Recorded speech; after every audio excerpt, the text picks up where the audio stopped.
জাতীয় নাগরিক পার্টির মুখ্য সমন্বয়ক নাসির উদ্দিন পাটোয়ারি দল থেকে পদত্যাগ করেছেন এমন গুঞ্জন ছড়িয়ে পড়েছে সামাজিক যোগাযোগ মাধ্যমে। বৃহস্পতিবার মধ্যরাত থেকে কয়েকটি গণমাধ্যম ও অনলাইন প্ল্যাটফর্মে প্রকাশিত খবরে বলা হয়, তিনি 2 সপ্তাহ আগে দলের আহ্বায়ক ও সদস্য সচিবের কাছে পদত্যাগপত্র জমা দিয়েছেন, যদিও এখনও তা আনুষ্ঠানিকভাবে গৃহীত হয়নি।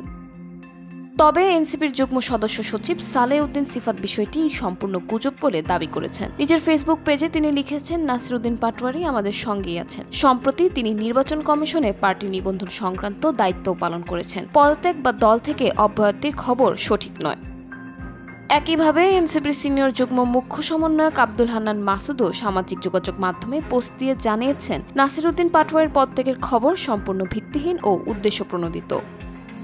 এর আগে গণমাধ্যমের প্রতিবেদনে বলা হয়েছিল, দলীয় পদ সংক্রান্ত জটিলতা এবং আসন্ন নির্বাচনে নতুন নেতৃত্ব অন্তর্ভুক্তির সম্ভাবনাকে কেন্দ্র করে নাসির উদ্দিন পাটোয়ারি অসন্তুষ্ট হয়ে পদত্যাগ করেছেন।